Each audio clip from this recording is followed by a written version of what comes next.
Hello, Geekscapists. Welcome to a brand new Geekscape podcast. I'm Jonathan, your host. And if this is your first Geekscape, well, strap yourselves in. We're going to be talking all about James Gunn's new The Suicide Squad that hit theaters this past weekend. This is not your typical Geekscape. Usually I'm sitting down with a guest and my co-host, Katie. If you want a typical Geekscape, go back in the feed one episode. And we had a whole lot of fun talking to author Eric J. Brown about his upcoming YA novel. It's coming out early next year. Really, really good episode. We had a great conversation. And yeah, if this is your first Geekscape and you are like, hey, what's a traditional Geekscape like? Well, this is close. I did start the show way back in 2005, 2006 with Ian Kerner, who's going to be joining me here in a bit to talk the Suicide Squad. But usually we sit down and talk movies, video games, comic books, TV, all the geek stuff with a guest. Search the feed. There's all sorts of stuff going back 15 years you might enjoy. And it's all there for you. So enjoy that. But today, right now, for you, live, we are going to be talking the Suicide Squad. I got some comments. I'm getting a little bit of criticism right here on the comments. Let's just start with this and let's clear the deck. And then let's talk Suicide Squad with Ian. Ian's currently doing a little bit of research. He's always just going deep on all the comic knowledge. That's why you'll come back for these specials. He really, really is a pretty awesome resource. Jim Pugnarelli says, you are much more beardy than the last time I saw you. It looks good. I hate it. But Geekscape, I'm filming an insert shot, doing a little cameo in a film, and I cannot wait to film it and be done with it so I can shave it because I like having a clean shaven face.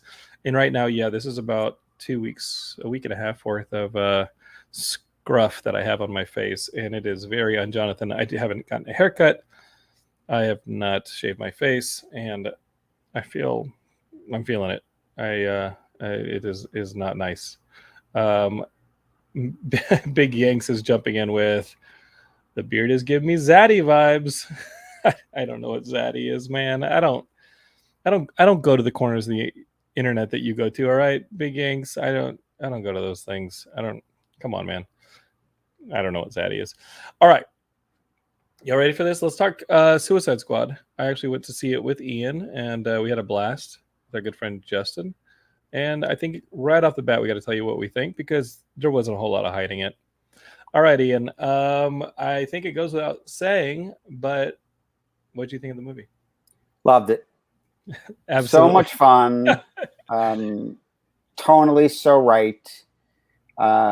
I don't know if you've been paying attention to this, and I got caught up reading an article about it. There's so much, Monday morning quarterbacking, but I'm finding I'm very frustrated by the conversations about the box office on this movie.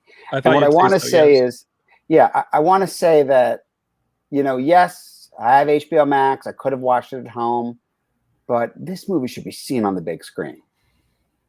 I agree with you, and I'm glad we saw it Thursday night. I do have, after the weekend of COVID numbers and Delta variant numbers, I do have some reservation about continuing to tell people oh, you got to go see this in the theater. I do think it's a movie that needs to be seen in the theater. Yeah. Yeah. But our theater was not. I mean, our theater was probably an eighth full, if that. Our theater was pretty empty, dude. It wasn't an issue for us. I mean, look, we don't have to get into the politics of it, but I'm vaccinated. You're vaccinated. Mm-hmm. Wear a mask, that stuff. I mean, obviously you can still be a carrier if you're vaccinated. So, people should be careful. But if you can, look, it's scale, right? And that's one of the most awesome things about this movie, that is not a spoiler because, you need the usual, hey, spoilers coming if people don't realize that. But, Staro. Oh, my goodness. We are going to get to Staro, who is my favorite DC villain. And, there's a level of ridiculousness to Staro when you read him on the page, because just the way he's designed and, his powers and stuff. Yeah. And I never thought I'd see him in a movie. And I definitely never thought I'd see him in the movie made to be this scary and threatening. Real quick, I do want to reiterate, we're going to spoil the heck out of Suicide Squad. We're going to get to what I loved the most about the movie, which may not be the same thing you love the most about the movie. But right now, we got some fatalities here in the comments. Big Yank saying, I regret watching on HBO Max. Not only was he watching it on HBO Max, Ian, I think he was watching on HBO Max as soon as it dropped Thursday morning, and you and I had tickets for Thursday evening. Didn't drop Thursday morning. He's in Thursday evening. He's in New York, and so he's watching this thing. Okay, it didn't drop in the morning. All right, hey, okay, got it. He's watching this thing as soon as he can in New York, and then he's texting me stuff, and I had to just tell him, "Hey, shut up! I'm going to see it in the theaters. Stop talking," because he's like, "Oh my god, and then there's this and this," and I was like, "Please, just stop, Big Yank, stop." But who can really? He's like Staro, who can stop Big Yanks? And then Jim says, so one of the common complaints I had and agreed with about the first movie is, why is Harley there besides marketing? Great use of Harley. Longer feels that way after this movie. This was the best use of Harley yet, I thought. and honestly, when you look at Birds of Prey, which is really centered around her, and this was still the definitive Harley. Yeah, I agree. I think this is the best Harley that we've had. Well, I was very disappointed in Birds of Prey. That movie should have been so much better than it was. Actually, I think the Harley stuff was pretty good. Yeah, the Birds of Prey stuff and some of the narrative not so good on the Birds of Prey movie. No, I was really upset. Ian, we're not even 10 minutes on the show, and already Big Yank says, "Hey, it dropped 7 p.m. Eastern, and it was by accident. I was trying to watch Sesame Street with a kid." To which, so you watch? So you watch Suicide Squad with the kid. So that's Big Yanks, and then Little Yanks pops on and says, "Wow, don't blame me." My wife asked me when my 11-year-old stepson, will be ready to see this movie. Like, oh, is it okay for him? And he's of the sensitive nature. And I said, probably when he's 30. Yeah, it's Matt Kelly just posted the most spammy comment as well. Matt, I'm trying to do a live show. All right. And Matt's like, remind people to subscribe to the YouTube channel. Why don't we just tell people about Suicide Squad? And if they like our content, maybe they'll be into going to the YouTube channel to find more content instead of just turning into an advertising show. Okay. So, Ian, what did I love about this movie? I got to tell you, I thought I was going to go in and I was going to love the action, the humor, and all those things that are indicative of a James Gunn movie of this scale. And you did. I did. I loved the heart of this movie so much. I thought that this movie, I came out of this movie and I'm driving home and I'm thinking to myself, wait a minute. Well, Warner Brothers makes a Suicide Squad movie with heart and humanity, but a gritty and grim Superman movie. Okay. I'm glad you said this because for me, it's a good entryway into the conversation about the previous film, Suicide Squad, which, look, we're never going to know. I know that you, pretty much myself in the past as well, rolled my eyes at the idea of release the Ayer cut. But I do find myself, and listen, this is nothing new. I was even in a conversation recently with my wife, who's a writer, and talking about what happens to movies and these studio situations. And I think in particular, because these DC movies are Warner Brothers, and, there's an irony that Warner Brothers is so artist friendly, director, friendly, but in actuality, what it does is they often in the past have let directors just run with movies and do what they want, whether it fit in with a connected universe or not. But what's always been the case, and I think a lot of laymen don't get this, is people talk about movies are made by committee. It's very frustrating for comic book fans because listen, the source material is so good. You decided to exploit the source material, make a movie from this IP, this intellectual property. And then they get it so wrong. Why do they get it so wrong? Because then you have development execs who really don't have any love for the source material, don't even know it. They just have ideas about what they think would be the right way to make a movie because, and yes, it's always what they've seen a million times before because, hey, that worked. Or they're making the trailer. They're not even making the movie. They're making the market. They're making the marketing. And they tear these movies up, and so often, these original scripts are actually really good, but they're not at all what end up getting made. So I can't speak for Ayer's movie. I know your take on it, but I will tell you that the movie that did come out, I really enjoyed probably the first half. I haven't seen it since then. You talked me out of rewatching it before this. It was a mercy killing, Ian.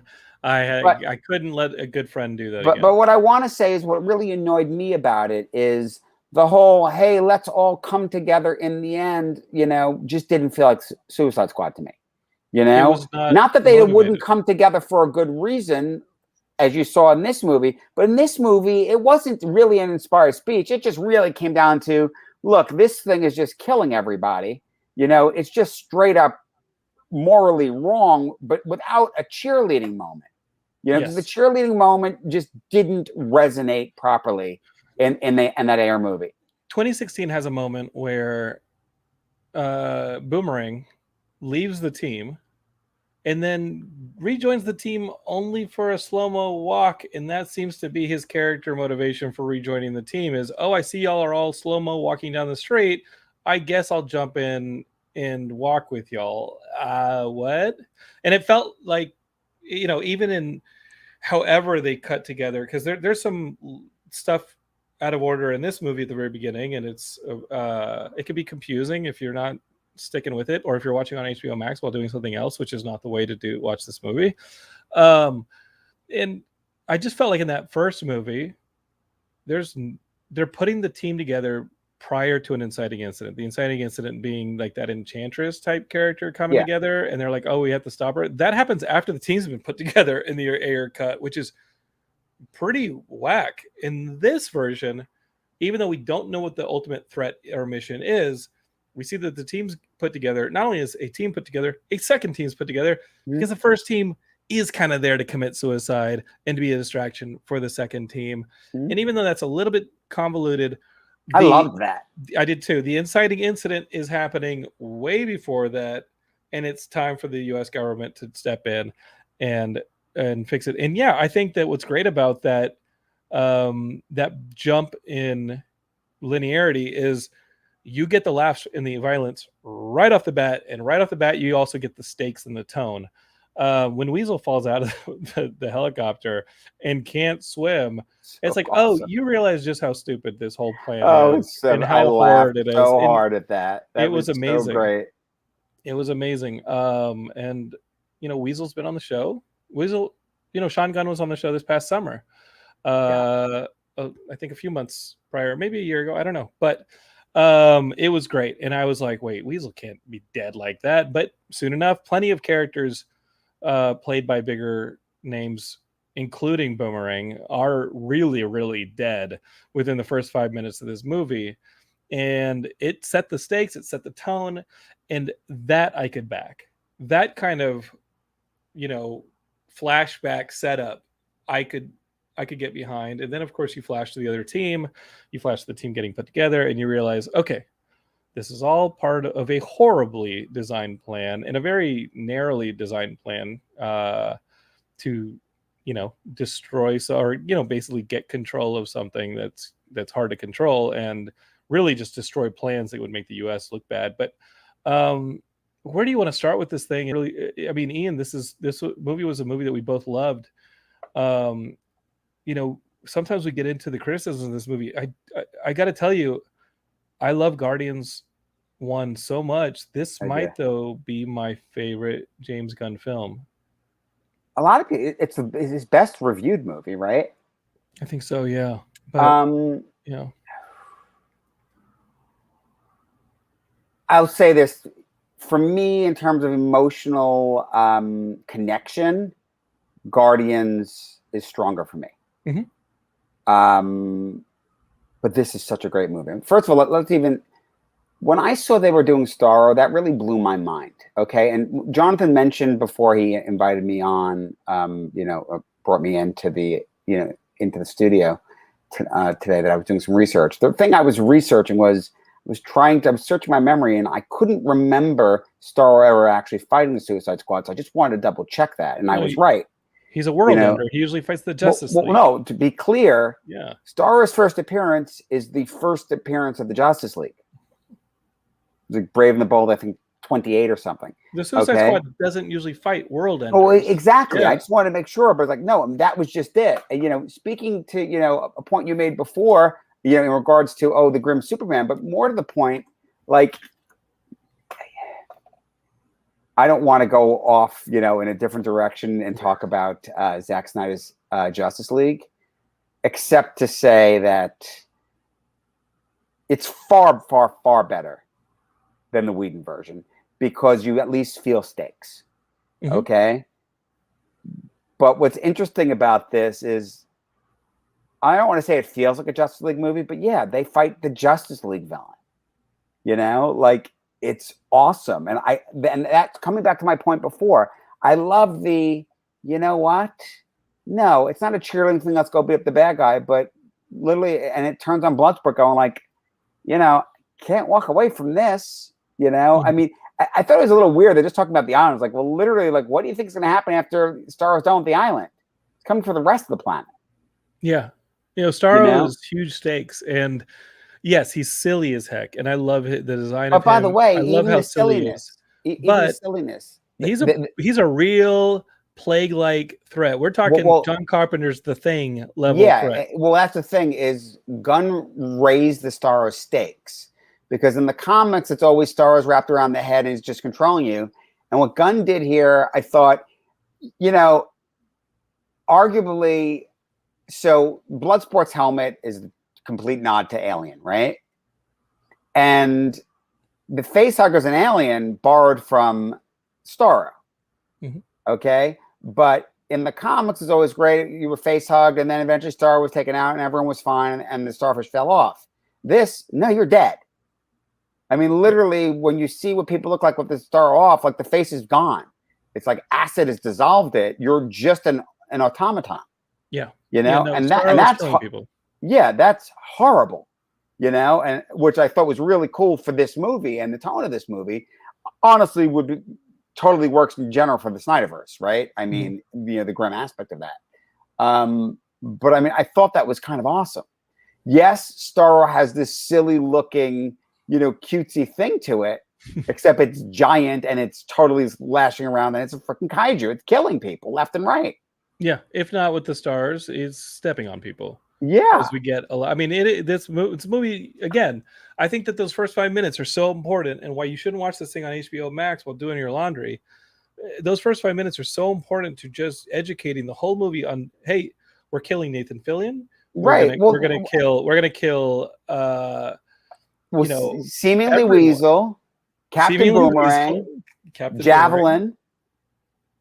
I mean, it's just like that's the reason I loved that in the opening is like, oh, it's Suicide Squad. It opens up and here's the mission going, and it goes completely tits up immediately. Mm-hmm. It's just, it's FUBAR.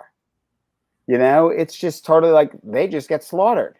But then to see that it's actually a really smart mission. Oh, right. They're the distraction for the covert team to be getting in, right? And I mean, that's just brilliant. It's so perfectly, truly got the tone. I mean, it was like the perfect Waller.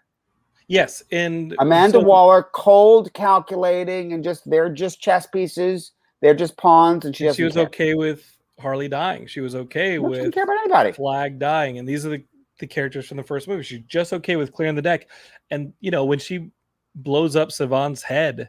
I think that stuff with the bird is so poetic, and I love how James Gunn does this, where he'll plant a little bit of a seed, and then later on he pays it off in beautiful fashion after you've forgotten that seed was planted. Mm-hmm. And again, it goes back to why I thought this movie was beautiful. Right. Well, you didn't quite say, because the whole point about Savant throwing the ball around and kills the bird. And then later you see the bird land on his, blown up corpse and starts pecking at it. I think that these little pieces like that. And again, if you've seen the movie, you know what I'm talking about. So I don't want to totally over-explain, but the moments that I thought resonated the most with me were the moments that he does so well in Guardians, which is that these are cast-offs, these are losers, these are loners, these are people who have been written off and are actually aimed to not come back. These are people who have been discarded in multiple facets of their lives, this way, lethally. And they find value in themselves and they find value in each other. And I think that makes this movie so strong.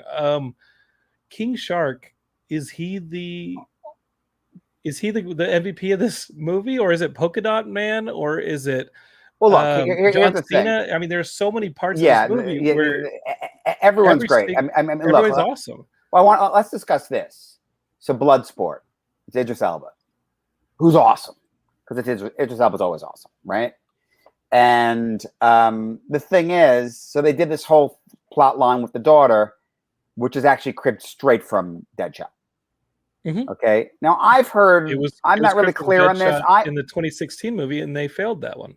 Well, and here's the thing: is I've heard, I don't know if this is accurate or not, because I had heard somewhere, I thought that it was actually supposed to be Deadshot, and Idris Elba was they were just recasting, and then that caused an issue, whatever Will Smith stuff. So they just ended up making a different character. Listen, I love the Bloodsport stuff. Because I actually thought it was a really cool thing. And in the comics, Bloodsport teleports the weapons in, but I thought the little mech things and everything clicking together, I thought it was really cool. It just had like a very nanite modern feel to it, So I love that. But but the daughter storyline, which I loved, but that's very much a Deadshot storyline out of Suicide Squad, going down the list. King Shark was awesome. The how dumb he was, but he really wanted to be liked. I mean, the scene when he's about to eat Rat Cage 2, where everyone's sleeping, and it's played so cartoonish. Like it's catching with his mouth open, with up in the air like that. It was hysterical. And easily Heidi's favorite character on screen, and he has. I loved how cartoonish it was. At the end of the movie, bad. You just think he's going to be dead. Like over and over again. I didn't. A building lands on him, and you're just like, they're not killing King Shark. He's too lovable. Jim Paganelli has really good insight here. He says, I think this is a movie that has a lot to say about valuing people for who they are. All these main characters are being exploited for their talents, while their basic human worth is disregarded. Considering what James Gunn went through at Disney, I think he took that very personally. And thank you cancel culture for canceling James Gunn for a year so he could make this movie. And we still get Guardians 3. Mm-hmm. So I like James. I think and I think he's super talented. And I mean, but look, so we're my favorite. Yeah, we're going through it. I mean, look, first of all, Ratcatcher. I mean, it's Taika Waititi who's Ratcatcher 1.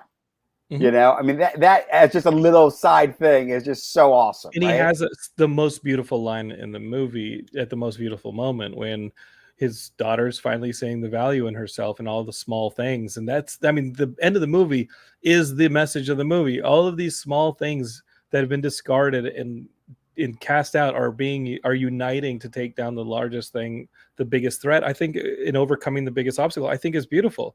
I walked out of the theater just being like, how did you do that so poetically and hilariously and violently with pieces that I don't even think DC wants to use these pieces. And reading these interviews about Taika Waititi, and Taika was able to do this movie when they weren't able to put Akira together, and he had been offered an earlier role. I believe it was Javelin that they offered him, but I think Flula Borg is amazing, and Flula is somebody that if you're a longtime Geekscape, is like Flula hung out at the Geekscape booth at WonderCon years ago.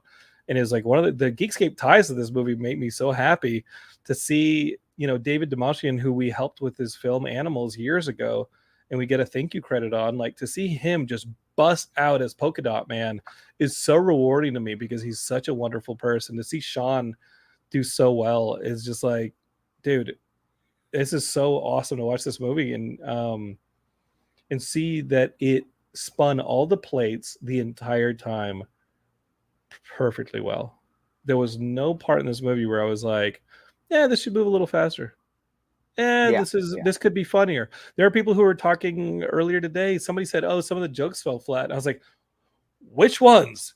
Because having Bloodsport and Peacemaker do a contest walking through the Rebel Village killing people was hilarious and dark and messed up, and a great setup for the joke that they're just murdering people that didn't need to be murdered because they were on their side. Oh my God, that was so oops, that was so so funny. It was, I mean, they walk in and see Flag talking to her like everything is fine, hysterical. Exploding people's heads, shooting half-naked dudes as they're stepping out of the toilet. For me, I mean, Peacemaker's great, but he really comes alive when he's just killing everybody. Mm-hmm. It's awesome. It was so awesome. and we'll talk in a bit about what you think the Peacemaker storyline is going to be for the 8 episodes coming to HBO Max here in a bit. But Jim just keeps dropping the knowledge. He's like, so I think Ratcatcher is the secret MVP of this movie. If there's someone who does not deserve to die horribly, it's her, and she gets a chance to die horribly, and it's the climax of the film. Is it the climax? I think it's the climax of the film. The thing about her is it doesn't even feel like she belongs in Belle Reve with them, except for the fact that it's. I mean, even when they talk about what they would do to Bloodsport's daughter, it's like that's people go there and she has abilities. Though it's a little odd because it's like in the one sense she needs the device, but then in her cell she doesn't need the device. So I'm a little unclear on how that works. Well, she does say as well. Well, I think the device is actually a magnification because she clearly has a relationship with a rat without the device, just in her cell. But, see, I think probably maybe using device maybe creates a link. So that's how I would. This whole, I mean, the fact that she's in that prison, they address it. She was just a petty thief, right? And that's it. That's my point. She doesn't belong there. Doesn't belong there. She certainly shouldn't have to go on a suicide mission to get. I mean, how much time can she really have on her sentence that she needs to go through that? Mm-hmm. The idea is, I mean, it's like, they're major killers, all that, they're getting like major, time taken off their sentence for doing this stuff, I mean, again, come back to listen, I love the throwaway line about Harley, and why she was back, and the road rage of it after Birds of Prey, I mean, again, you didn't need to see any of the other movies, but the little nods are there and it's fine. It's great. I thought Harley was awesome. The whole Evita storyline thing they did was just great, with her, with the dictator, and he's going to marry her, and they have sex and everything, and then he starts battling, and he's going to kill women and children, and she just boom, just kills him, because she made a promise to herself that she would pay attention to the warning signs, any red flags, and she just kills her. And what Gunn said was, I mean, this is pretty impressive, but he says like not only is she a really great actress, she's really quite the athlete, and she actually picked the pocket with the key hanging from the ceiling. She did all that whole move by herself. That was awesome. And the way that her arm falls and the chain falls and her hair falls, he was actually like, this kind of stinks because I want people to know that it is Margot Robbie doing this stuff because it is so impressive that she's able to do this fluid move. Jim mentioned something. It reminds me kind of Blade Runner, of like Daryl Hannah and Blade Runner. Like she's just awesome, flipping around, killing everybody. I mean, it was such an awesome scene, her getting out of that. Jim says, what I love about the final fight is how it completes Bloodsport's arc. I'm going to make an argument on this one pretty soon. His whole gimmick is using weapons to deadly effect. In the finale, he realized that the people on his team are more effective than anything else he's got and motivates them. Yes, he becomes the leader that Waller says he is, that he says he's not. That's great. They all complete their arc. Polka Dot Man is only really released from the torture of his mother when he says, I'm a superhero. I'm worthy. Ratcatcher, the giant mother is hysterical. Amazing. Ratcatcher has her moment where it all makes sense and she realizes that all these things together, that these small things together become something big. Harley has her moment with the javelin where she gets to take down the biggest threat of all, and she opens the door for these smaller things to come in. And of course, King Shark gets thrown through like 4 or 5 walls, but he's fine. I think that the most threatening thing to King Shark were those little cute jellyfish things. Oh God. You knew were gonna go bad. Oh yeah, they were great. Yeah. They were great. I also think arguably that scene where Harley kills a dictator is sort of, another part of her having, developed as a character. You see that. Yes. Mr. Joker. She's not going down. Yeah, she's not going down with Mr. J again. So Ian, we love this movie. I don't know how much there is to really talk about this stuff. We can talk a little bit about the Peacemaker series that's I mean, look, here's what's great about it is Gunn is completely involved in it. He's shooting it. They set it up great. So we're basically told, which characters are going to be in it. Well, let's talk about this because here's one of the things, both for that series as well as for this movie. And and it's always one of those weird things when you read the comics. But way back when Marvel's first did the whole, hey, this is all happening in a shared universe. And way back in the day, it would be like you'd be reading Spider-Man and you just have one panel of Thor flying overhead because they were all in New York. So, you definitely get the idea. All right, listen, it's a big world, and, not everyone's going to be involved in every situation. I mean, I, for one, felt that in Aquaman, it was a little silly, like, how is Superman not showing up? Mm-hmm. And this, too, there wasn't a lot of time, so I'll give it to them. But you see my point, right? You see where I'm going with that. He could still be in intensive care from the kryptonite bullet. Well, it's an interesting thing, like, who's calling people in and what are they doing?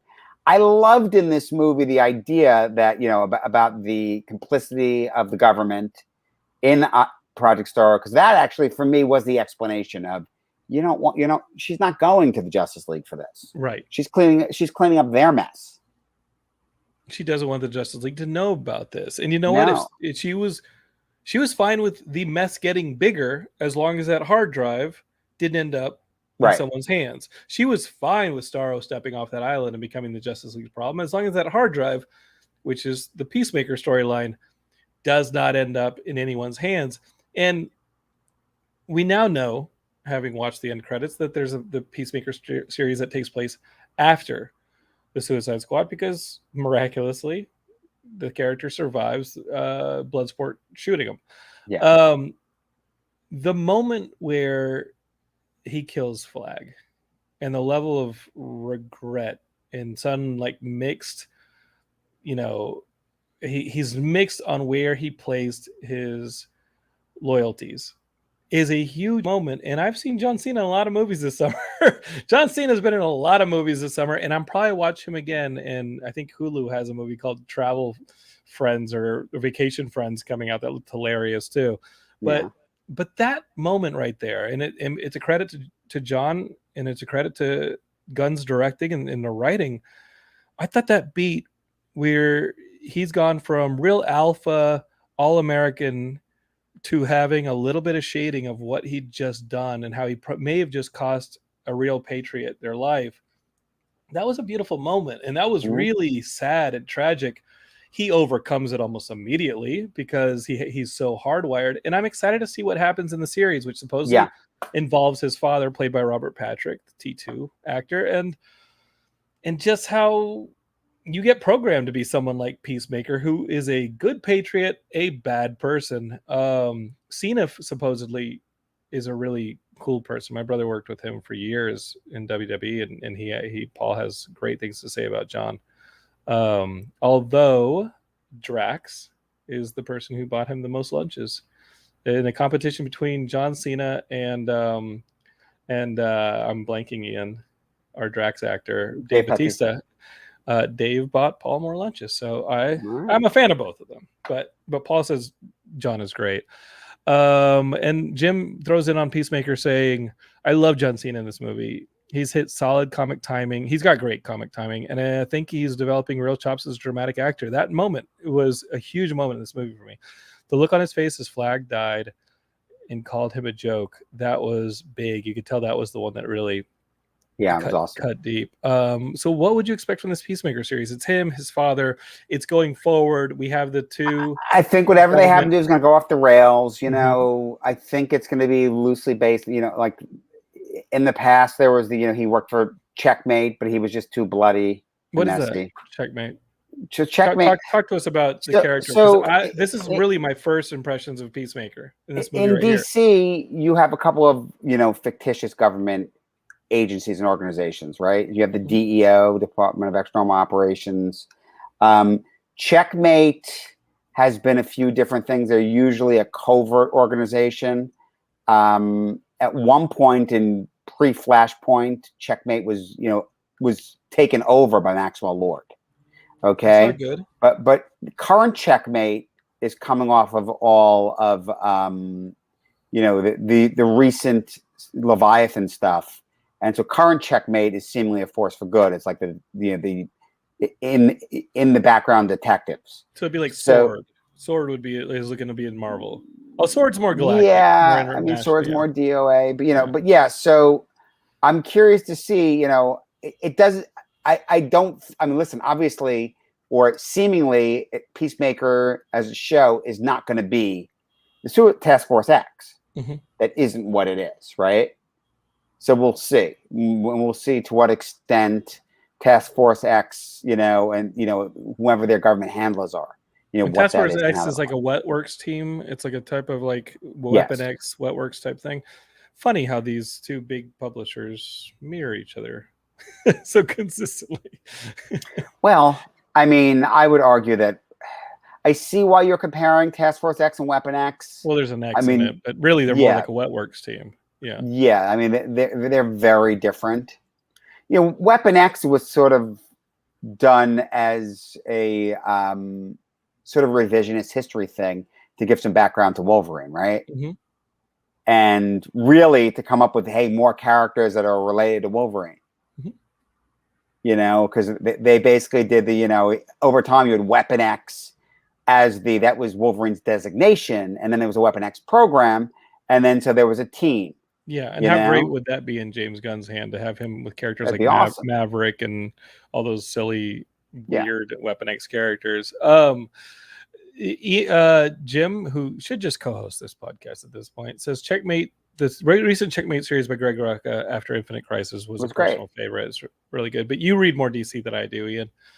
Sasha Bordeaux, great. Coming off of Rucka's run on Batman, Detective, actually. I mean, that was great what they did with that character.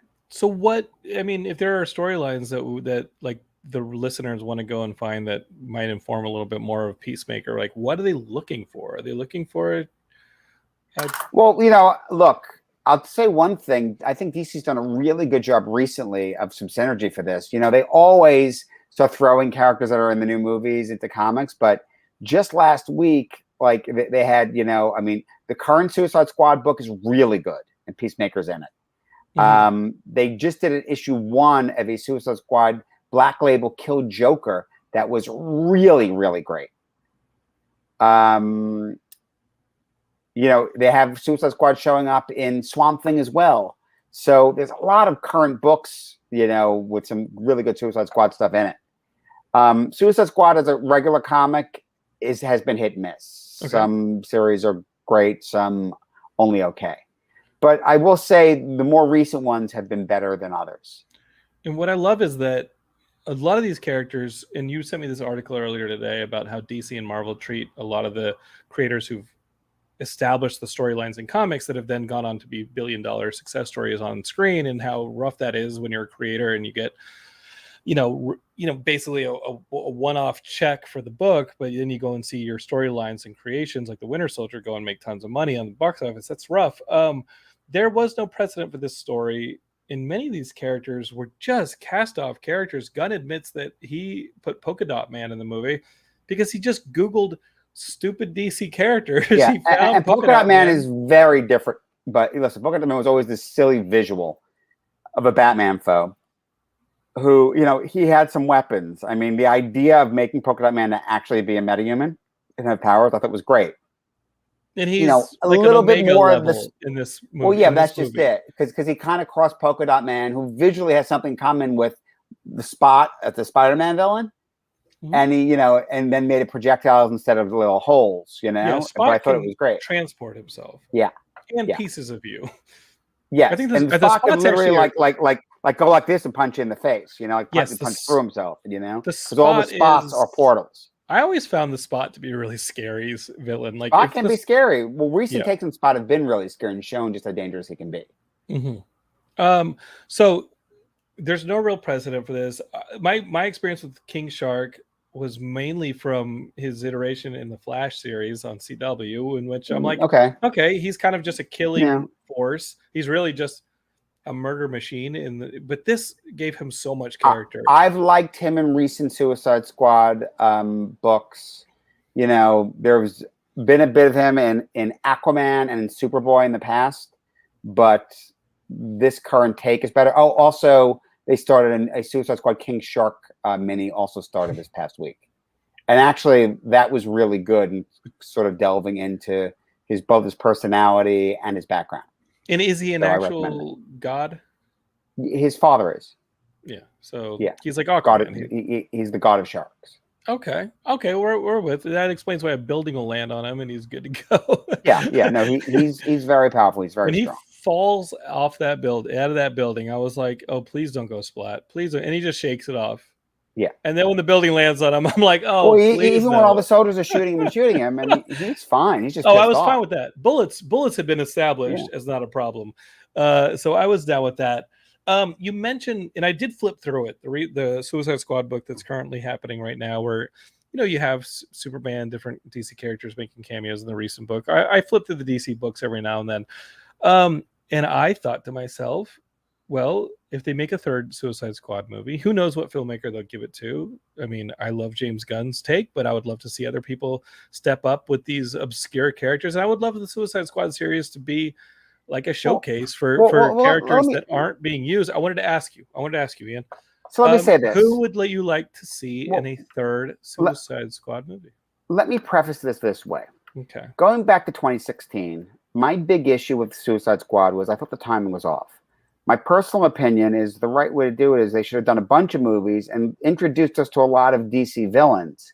And then treat the Suicide Squad like Marvel did with Avengers, but instead do that with the villains. That's like the Forces of Doom. That's like the Sinister Six. People are waiting for that stuff in the Spider-Man universe. Yeah. And by the way, same thing. Talking about doing the Sinister Six years ago before you even started those characters, it's not the way to do it. I mean, at least in the first Suicide Squad, just to establish it, they did that little whatever in the alley Batman with Deadshot.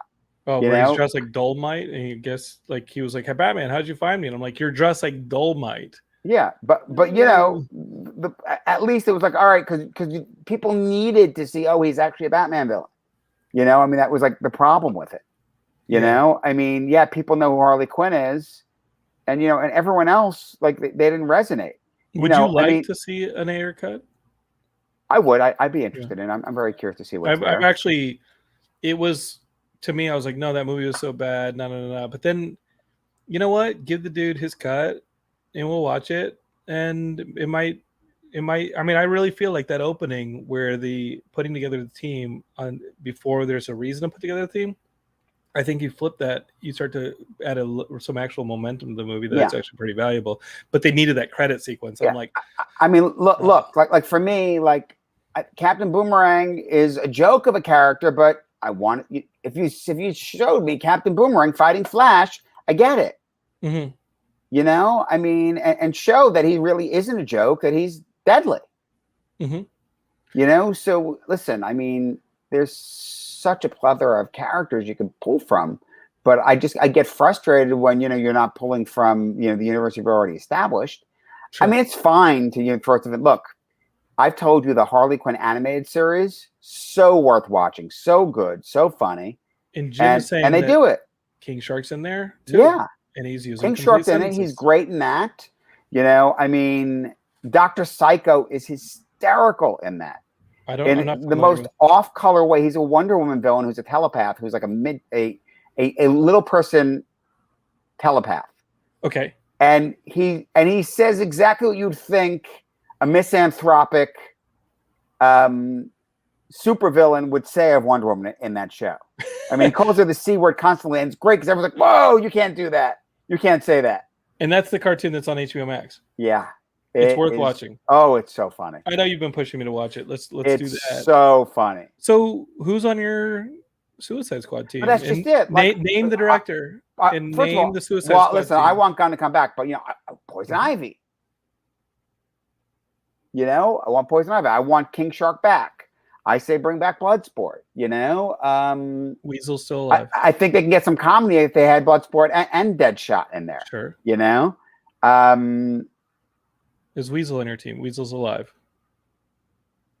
No, I think Weasel stays the joke. He's on, but then Weasel's an excellent. Listen, I think maybe do a Vandal Savage story and bring Scandal Savage in. I mean, honestly, the thing is, I got a name for you. I got a name.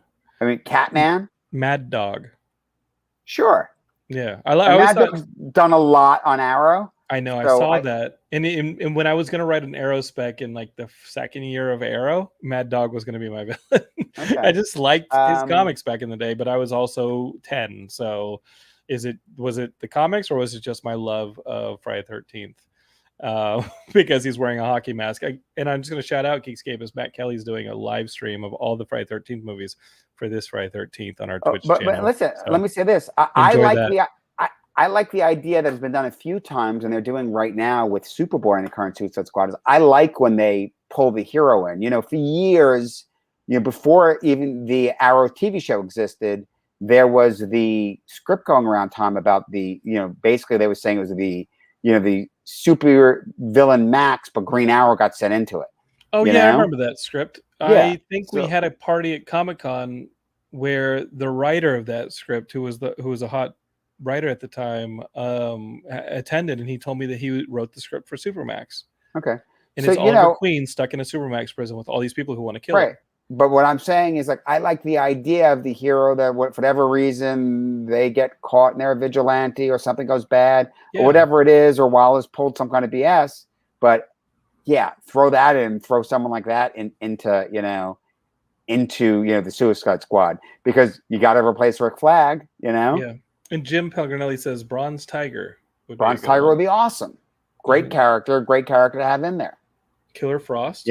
But by the way, Katana has been a part of the Suicide Squad a lot in recent years. She was in the 2016 version. Yeah, did she survive? Who survived that 2016 version besides the ones that showed up here? The one character that I loved, that I actually thought they did a good job with in 2016, was the one that they killed. The El Fuego, or whatever his name was. Diablo. Diablo they did a good job with. I thought Diablo they did a great job on. Yeah, they did do a good job with Diablo. I don't think you need to go back to the well for Enchantress. But by the way, we didn't say they did Mongal, which I loved, but I thought she went out too easily because Mongal's such a great, character to do. If someone's impervious to bullets, it's Mongol and Mongal. Yeah, and she got taken out hard. Yeah, so I thought she died a little too easily. I mean, she was great. But I thought that was pretty cool. So we got all sorts of different villains. I mean, Geekscape, you're gonna have to educate yourself on what we just talked about, because some of these villains that Ian's talking about. By the way, you can pull from more Flash rogues so easily. Yes. Mirror Master, Piper. I mean, Captain Cold. The Weather. Weather Wizard. I call him Weather Dude. I mean, listen, both Captain Cold and Heatwave have been done on the Flash show, but it doesn't matter, and they'd be great characters to throw in there.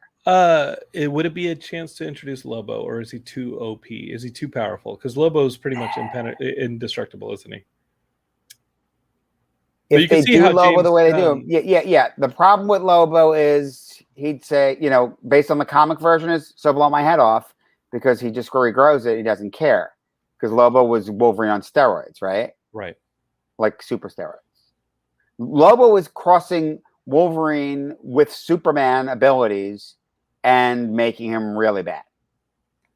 That was a script that never got made, was the Lobo Superman script that was bouncing around. And I don't know if you ever saw the George Miller JLA script, Justice League script. I never read the script. But you've had it. Have you had it, Grace? I mean, every now and then it pops into my inbox, and I'm like, I think I have it somewhere. It's called Mortal, right? It was just the one. Mortal. It was the one that was going to have Armie Hammer and people in it. I just have never read it, but it's sitting there. And now, obviously, I think they were also going to do. Who's the director that was going to do Batman Superman first? And it was he did Das Boot.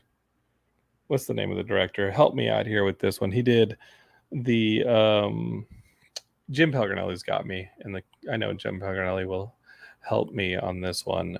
German director. I'm gonna consult the book of knowledge real quick and just help you out on this one. Wolfgang Peterson. Remember, he was going to do a Superman Batman I do remember movie that never really took off. And a lot of these things were because there was a strike, right? Like 2007 just kind of hiccuped all these projects, including that George Miller Justice League. I still love the idea of seeing these movies in some form. Yeah. And since DC's going all in multiverse, I would say, okay, well then give us the Jack Black Green Lantern.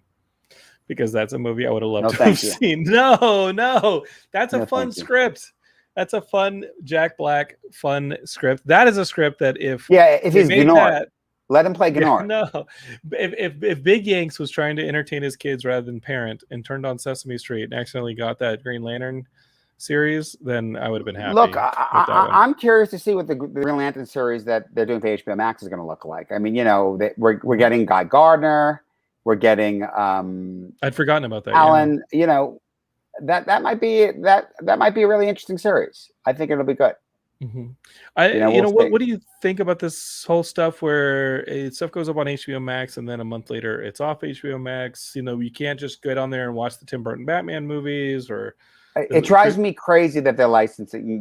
Listen, you have to appreciate that HBO Max has only just come along, and old content already has existing licensing deals that go back a really long ways. Mm-hmm. So I haven't seen exactly how they've worked, but I assume that the period of time they've had them on HBO Max is based on whatever cutouts, windows they have in the earlier licensed situations. And I assume based on that at a certain point, the licensing deals end, and I would at least hope that they wouldn't re-up any of them, and they would only have it on their servers at that point.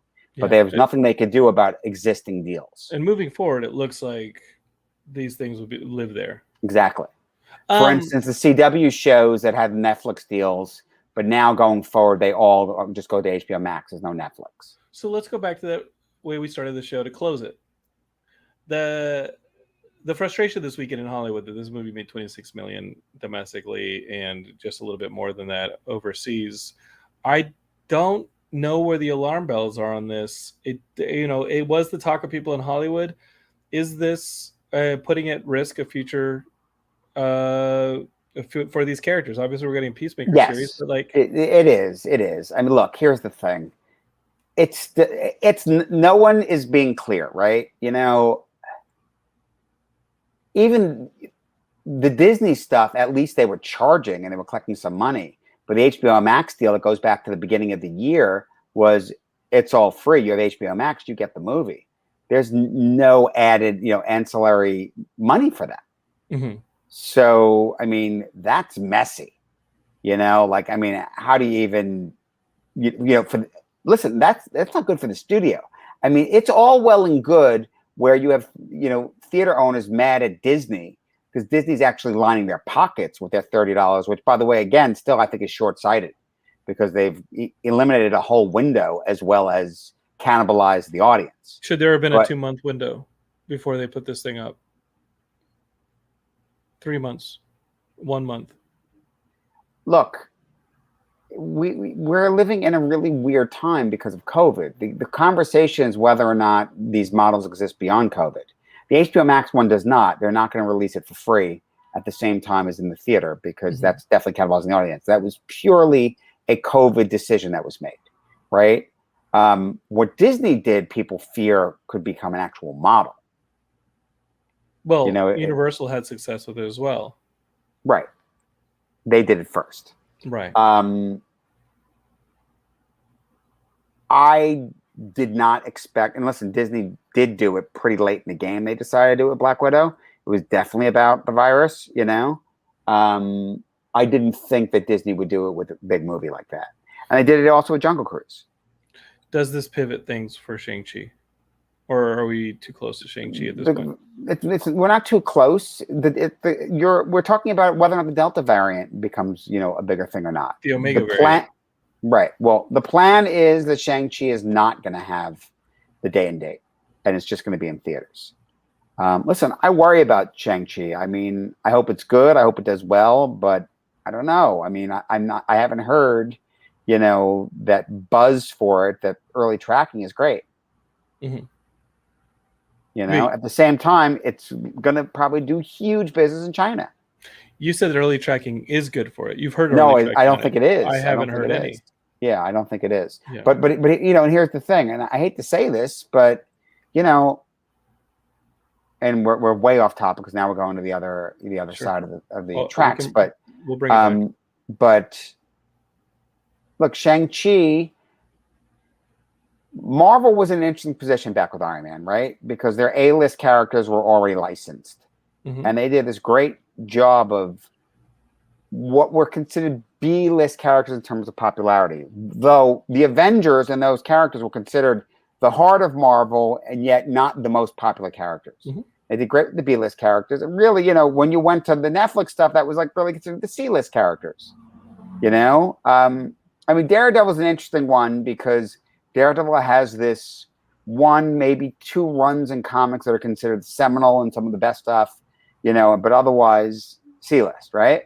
Yeah. I mean, really the A-list was, did you have a Fox cartoon in the early 90s when it came down to it? It was like, that was Spider-Man and the X-Men. Yeah. Right. In the Hulk, which was over at Universal. Yeah. Yeah. So, now we're getting to a point where Marvel, because it's Marvel and they've done so well, they're opening it up. I think it's great. Your character like Shang-Chi is that's like E-list or lower, cool character. From what I've seen in the trailers, they're pumping him up to make him more than just a basic martial artist. I think they're doing some really cool stuff where we're finally getting the Mandarin rings, so that excites me. And we'll see if just having Marvel on it does it, because it's really unclear about Black Widow. We'll see and so bringing it back around, it's like, so it's sort of a similar conversation about the Suicide Squad. A lot of people think, what was it? Was the title a mistake? Probably should have called Task Force X. Done something to truly distinguish it from the last one. Outside of hardcore fans, people get confused. They don't understand what it is that's coming out, and then to have it at home, as an option without any extra money at the same time, people aren't as savvy as you would think they are. Well, we don't cater to those people here on Geekscape, Ian. But again, the question became about the hardcore, right? But whether or not this was a 4-quadrant movie, which most aren't, right? No, this is not for kids. No. Pardon me. So Yanks has a question, and we'll wrap up. Big Yanks. Jim has a question too. Is Staro truly evil in this movie? No, I think that he's a neutral space existing. I don't agree with that at all. Creature. I mean, you think he's evil or? I think he's a parasite. Evil. No, I think Staro's a parasite. I don't think he's evil. I think he's a parasite. I wouldn't call him evil, but he's, notwithstanding the fact that, if your argument is, he was experimented on, now he's lashing out. No, he was here to conquer. That's his nature. His nature is to take over the whole world. And as I said before, unlike in the comics, it's not like, it took over and everyone can go back to normal afterwards. Like, he's killing everybody. He's killing everybody he touches. Big Gang says, but wouldn't WB not charging help them inflate their subscription numbers? Yes, but where do you track that? And how do you... You're not charging an extra $30, so how are you putting that towards that specific film's box office? It's great to notice that a lot of people watched it. I'm not clear that a lot of people turned around and subscribed to it just to watch it. So there's that. This is the tricky thing with these conversations about the streamers, right? When they talk about driving subscriptions. Well, great. You put a movie on that you spent, $185 million on, and did you get some subscribers for that month? Because let's be honest, yes, maybe some people came in because they wanted that movie and they subscribed and they checked some other stuff out. But, and then you're hoping that you retain them and they don't just turn it off the next month. And knowing, we're several months into this. We're a year, maybe you can argue that we're into this. And so I think we're working with a less and less small sample size. Justice League Snyder Cut should have proven that this was a working model, and the subscription numbers just on that title weren't what was impressive. Like the trade publication said that not a lot of people subscribed just to watch Snyder Cut. It didn't do what was expected for it to do. Right. The problem for HBO Max is that when you fast forward on it, it breaks. If they had been more organized from the get-go, Disney did arguably a slower rollout in terms of original programming. Obviously they didn't have the legacy HBO channel behind it, but it's sort of a problem for DC in general, is that yes, you have the Berlanti Arrowverse stuff, on the CW, but they should have had it planned. Like, great, we're finally getting Peacemaker now. Mm-hmm. They should have been in front of that, 2 years earlier. Where maybe are we getting the Batman show based on the Batman movie? Supposedly, but maybe not. They keep it. Everything keeps turning around. We shouldn't have to wait so long for that content, because that's what drives subscriptions. Mm-hmm. Because it's regular content and it should keep happening. Disney started off slowly, but The Mandalorian was such a giant way to start, and now you got Star Wars shows and Marvel shows. I mean, there's no question. Yeah, there's no question that if you're a sci-fi comic book fan, you have a Disney subscription. And we are going to be rewarded by that on Wednesday when we start off with What If. Yeah, it's going to be. Yeah, I mean, late tomorrow night, What If? We're, 31 hours away from it. Yeah. So, Ian, let's wrap things up. Jim has one last thought. He says, hey, listen, was Staro bad, though? Staro was just floating around before those astronauts brought him on board and chained him to a wall. Right. And what was their nature floating around? Yeah, what planet were they on that they hadn't done this before? They didn't just suddenly evolve that. In Slither, he had a very similar monster, and I believe that he had a very similar monster like that, if you argue, in Guardians 2. Okay. That there was that you could say that there was a similar villain in Guardians 2 with that was thinking. Yeah. So the argument then is, does Staro have to do that, or is it something he's capable of doing? Yeah. Well, that's a discussion you can take to the Geekscape Forever. I mean, it's group. Staro the Conqueror. I think that he's out there floating, and he has parts of himself out there to land on planets to take him over. So that's my feeling. Let's take that discussion in the Geekscape Forever Geekscape group. And Big Yank says, hey, hold on, is there a Geekscape Patreon level where we can have a Q&A with Ian? I would rather have that than support Matt Kelly watching shitty TV and not being homeless. Oh, well, I don't know. Send an email. I'm at jonathan@geekscape.net. You got Matt at geekscape.net. It doesn't have to be either or. You can keep having Matt watch shitty TV, but he's going to be watching all of the Nightmare Friday 13th, this Friday 13th, and y'all can hang out with him on the Twitch channel. It's going to be fun watching him slowly devolve until his brain melts out of his nose from watching Jason Voorhees movies.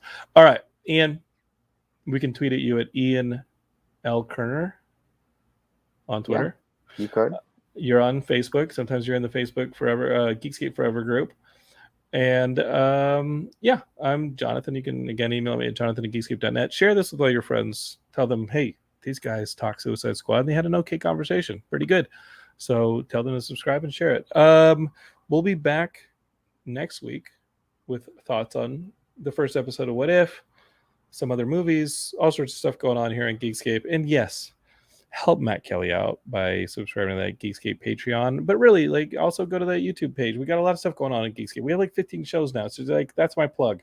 A lot of Geekscape stuff going on. The best way to find out is to subscribe. Find us on social media like Facebook and be a part of it. Ian, I'll talk to you about Shang-Chi coming up in a few weeks. It is that soon, isn't it? Dude, it is that soon. It's September 3rd. We're finally in this place. Now we get Marvel content left and right. All the time. We used to just get it only on Wednesdays, and now we get it all the time. It's going to be pretty amazing. Geekscape, thanks for joining us. We'll be back in a few days for more Geekscape. If you miss us, subscribe to one of the other Geekscape shows. You won't be disappointed. All right? Peace, everybody.